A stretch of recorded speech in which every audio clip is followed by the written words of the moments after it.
கிறிஸ்துவுக்குள் அன்பானவர்களே, ஆண்டவராகிய இயேசு கிறிஸ்துவின் நாமத்தில் உங்களை வாழ்த்துகிறேன். ஆண்டுடைய பெரிதான கிருபையினால் ஆலயத்தில் வியாழக்கிழமைகளில் வேத பாடத்தை நடத்துவோம். 21 நாள் ஜெபம் இருக்கிறது. ஆனால் அந்த வேத பாடம் 2 தெசலோனிக்கேயர் 2ஆம் அதிகாரத்தில் தான் கர்த்தருடைய வார்த்தையை உங்களுக்கு நாங்கள் சொல்லிக் கொண்டிருக்கிறோம். இந்த ஆண்டுடைய வருகையை பற்றி தெளிவாக இந்த நாட்களில் 1 தெசலோனிக்கேயர் 2 தெசலோனிக்கேயர்களை பார்க்கிறோம். உலகத்தில் நடக்கிற சம்பவங்கள், செய்தித்தாளை படித்து பாருங்கள், யூடியூப்ல பாருங்க, நடக்கும் இயற்கை சம்பவங்களை பாருங்க. எல்லாமே ஆண்டவராகிய இயேசு கிறிஸ்துவின் வருகையை தெளிவாக விளக்கி சொல்லுகிறது. இதை வேதத்தை படிக்கிறவர்களுக்கும் உலக ஞானம் உள்ளவர்களுக்கு ஒருவேளை அதை புரிந்து கொள்ள எப்படி தெரியாது. வேதத்தோடு தொடர்புடையவர்கள், போதகர்கள், பரிசுத்தவான்கள், இன்னும் விஞ்ஞானிகள் கூட இந்த நடக்கிற சம்பவங்கள் மிகவும் வெப்பமாக மாறப்போகிறது, இப்படியெல்லாம் பல விஷயங்கள் செய்திகளில் சொல்லும் போது, வேதத்தை நாங்கள் படிக்கும்போது கர்த்தர் சொன்னபடியே அவருடைய வருகை ரொம்ப சீக்கிரம் என்பதை நாட்டு நடப்புகளும் அரசியல் காரியங்களும் எல்லா சம்பவங்களும் நமக்கு தெரிவித்துக் கொண்டிருக்கிறது. ஆகவே நாங்கள் இந்த வேத வசனத்தை உங்களுக்கு சொல்லும் போது, பிரியமானவர்களே, நீங்கள் தெளிவோடு இருக்க வேண்டும், கவலையினமாய் இருக்கக்கூடாது என்பதுதான் எங்களுடைய வார்த்தையாக காரியமாக இருக்கிறது.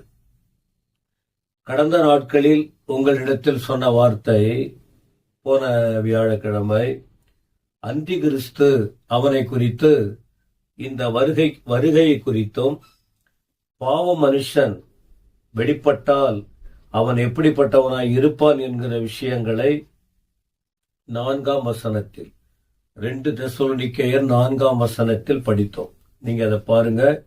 பெத்தேல் மிஷன் சர்ச் பங்கார்பேட் அந்த யூடியூப் சேனல் பாருங்க. அத இதனுடைய விஷயம் உங்களுக்கு விளங்கும். 5ஆம் வசனத்துல கூட பாருங்க, நான் உங்களிடத்தில் இருந்தபோது இவைகளை சொன்னது உங்களுக்கு ஞாபகம் இல்லையா? பவுல் ஆண்டவர் இயேசுவுக்கு பிறகு ஒரு மிகப்பெரிய அப்போஸ்தலனாக ஆண்டவர் மாற்றினார். ஆண்டவர் அவனை சந்தித்தார், வெளிப்பாடுகள் கிடைத்தது, வருங்கால செய்திகள் எல்லாம் பவுலுக்கு மிகவும் தெளிவாய் வெளிப்படுத்தப்பட்டது. அப்படி ஆண்டவர் பவுலுக்கு சொன்ன வார்த்தையை அவர் 13 நிருபங்களை எழுதியிருக்கிறாரே.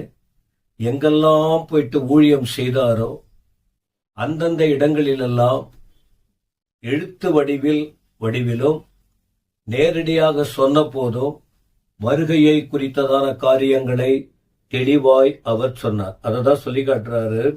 உங்களிடத்தில், குறிப்பா தெசலோனிக்கே சபையில கூட உள்ளவர்களுக்கும் அவர் சொல்லி இருக்கிறார், நான் உங்களிடத்துல இருந்தேனே, இப்ப நான் வேற இடத்துல போயிட்டு ஆண்டுடைய வேலையை செய்கிறேன், ஊழியம் செய்கிறேன். ஆனா உங்களிடத்துல நான் இருந்தபோது தெளிவாய் உங்களுக்கு சொன்னேன், நீங்க மறந்துட்டீங்களா? கொஞ்சம் ஞாபகத்துல வைத்துக் கொள்ளுங்க. 6ஆம் வசனத்தில், அவன் தன் காலத்திலே வெளிப்படும்படிக்கு, அவன் தன் காலத்தில் வெளிப்படும்படிக்கு யாரை பற்றி சொல்லுகிறார்? பவுல் அந்தி கிறிஸ்துவை பற்றி. அந்தி கிறிஸ்துவின் ஆவி இந்த உலகத்தில் இருக்கிறது. ஆனால் அவன் இந்த உலகத்தில் சரியான நேரத்தில் வெளிப்படுவார். ஆண்டவர் இயேசு எப்படி குறித்த காலத்தில் ஸ்திரீனிடத்தில் பிறந்தவராய், அவரை குறித்து சொல்லப்பட்டதான முன் உரைக்கப்பட்ட தீர்க்க தரிசனங்களின்படி இந்த உலகத்தில் அவர் வெளிப்பட்டாரோ, அதே போல சாத்தானால் தூண்டப்பட்டு சாத்தானின் ஆழ்தத்துவமாக 2வது ஆளாக அந்தி கிறிஸ்து கூட சரியான நேரத்தில் வெளிப்படுவான் என்பதில் சந்தேகம் இல்லை. இன்னைக்கு ஜனங்கள் இதை குறித்து சொன்னால் கேலி பண்றாங்க, பரியாசம் பண்றாங்க. இதை குறித்த சிந்தனையே இல்லை. இவங்க பாரு, எப்ப பாரு ஆண்டவர் வர போறாரு, வானம் அழிய போகுது, பிசாசு இப்படி பண்ண போறான், சபை இப்படி ஆக போகுது, அரசியல் இப்படி மாறப்போகுது, இப்படி இவங்களுக்கு வேற வேலை இல்லை. அப்படியே தான் சொல்லிக்கிட்டு இருப்பாங்க. என்று பரிகசிக்கிற கூட்டங்கள் இருக்கிறது. வேதத்திலும் அப்படிப்பட்ட கூட்டம் எழும்பும் என்றும் ஆண்டவர் சொல்லி இருக்கிறார். ஆனால் ஒரு நாள் வரும், தேவன் சொன்ன வார்த்தை கண்டிப்பாக நிறைவேறும் என்பதில் சந்தேகமில்லை. எனவே அப்போ அவன் தன் காலத்தில் வெளிப்படும்படிக்கு, அந்தி கிறிஸ்து அவனுக்கு குறிக்கப்பட்ட காலம் நிறைவேறும்படிக்கு. அப்ப என்ன காலம், எந்த காலம்? இன்னும் பல வருஷம் ஆக போகிறதா? இல்ல, அடுத்து எதிர்பார்க்க வேண்டிய காலகட்டம் தான் அது. இப்ப நான் பிரசங்கம் பண்ணிக்கிட்டு இருக்கும் போதே மற்ற இடங்களில் நடக்கிற சம்பவங்கள் அவன் வருகையின் காலங்களை தெளிவுபடுத்தி கொண்டிருக்கிறது. வெளி தேசங்களின் ஆட்சி அமைப்புகள், கூட்டமைப்புகள், திட்டங்கள், நடக்கிற யுத்தங்கள், இதெல்லாம் பார்க்கும்போது இவன் வெளிப்படக்கூடிய காலத்தின் காட்சிகள், சூழ்நிலைகள் உறுதிப்படுத்தப்படுகிறது. இப்பொழுது அவனை தடை செய்கிறது இன்னதென்றும் அறிந்திருக்கிறீர்களே. அப்ப இப்பொழுது தடை செய்வது என்ன அப்படின்னு சொன்னா, ஒன்று, மற்றவங்க சொல்றாங்க பரிசுத்த ஆவியானவர் அதை தடை பண்ணி வச்சிருக்கிறார் அவன் வருகைய. ஏன் தடை பண்ணி வச்சிருக்காருன்னா, இதற்கிடையில அவரால் வழிநடத்தப்பட்டு வருகிற திருச்சபை எடுத்துக்கொள்ளப்பட வேண்டும். சபை ஆண்டவரை, மணவாளன் இயேசுவை மத்திய ஆகாயத்தில் சந்திக்க வேண்டும். இதான் ரகசிய வருகை அப்படின்னு சொல்றோம். அப்ப இந்த வருகை தேவ ஜனங்கள் பரிசுத்த ஆவியானவர் துணையோடு தேவ சபை இயேசுவை ஏற்றுக்கொண்டு அவர் இரத்தத்தால் மீட்கப்பட்டு தன் வாழ்க்கையை ஒப்பு கொடுத்து அவருக்கு மகிமையாய் வாழக்கூடிய தேவ ஜனங்கள் அந்த ரகசிய வருகையில் போயிடுவாங்க. அவர்கள் போன பிறகு ஆவியானவரும் போயிடுவாரு. அதனாலதான் இப்போ ஆவியானவர் துணையோடு திருச்சபை பூமியில இருக்கிறது.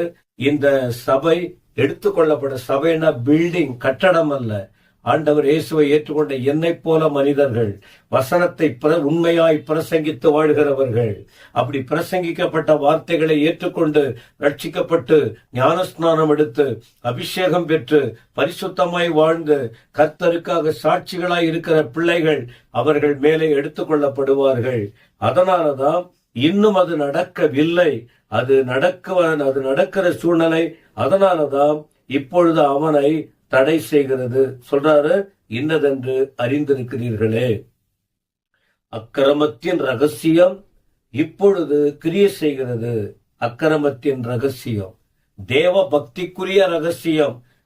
யாவரும் ஒப்புக்கொள்ளுகிறபடியே தேவன் மாமிசத்தில் வெளிப்பட்டார் என்பதாக 1 தீமோத்தேயிலே படிக்கிறோம். தேவ பக்திக்குரிய ரகசியம், ஆண்டவர் வெளிப்பட்டார். ஆனா அக்கிரமத்தின் ரகசியம் என்று அவனை குறித்து சொல்லப்பட்டிருக்கிறது. இப்பொழுது அந்த அக்கிரமத்தின் ரகசியம் இந்த பூமியிலே கிரியை செய்கிறது. ஆனாலும் தடை செய்கிறவன் நடுவிலிருந்து நீக்கப்படும் முன்னே அது வெளிப்படாது. நீக்கப்படும் போது அந்த அக்கிரமக்காரன் வெளிப்படுவான். அவனை கர்த்தர் தம்முடைய வாயின் சுவாசத்தினாலே அழித்து தம்முடைய வருகையின் பிரசன்னத்தினாலே நாசம் பண்ணுவார். அந்தி கிறிஸ்துவின் வருகை, அந்தி கிறிஸ்துவின் செயல்பாடுகள், அவனுடைய 7 வருட ஆட்சி இந்த பூமியில். அதன் பிறகு ஒரு நாள் வரும், ஆண்டவர் அவனை அவருடைய சுவாசத்தினாலே அழித்து, வாயின் சுவாசத்தினால் அழித்து வருகையின் பிரசன்னத்தினால் நாசம் பண்ணுவார் என்றெல்லாம் சொல்லப்பட்டிருக்கிறது. அவனுடைய வருகை, அவனுடைய காரியங்கள் எப்படி இருக்கும் தொடர்ச்சியான வசனங்களில் பார்க்க முடியும். எனவே வசனத்தை கேளுங்கள், வாசியுங்கள், சிந்தியுங்கள், சீர்படுங்கள். கர்த்தருடைய வருகை சீக்கிரம். அந்த வருகைக்கு ஆயத்தப்பட வேண்டும். மாரநாத்தா என்று சொல்லி அன்றைக்கு குறிப்பிடப்பட்ட வார்த்தையின்படி இப்பொழுது ஆண்டவர் வரப்போகிறார். அவர் வருகைக்கு ஆயத்தப்படுவோம். தொடர்ச்சியான இந்த வேத பாடங்களை தியானிப்போம். கர்த்தர் உங்களை ஆசீர்வதிப்பாராக.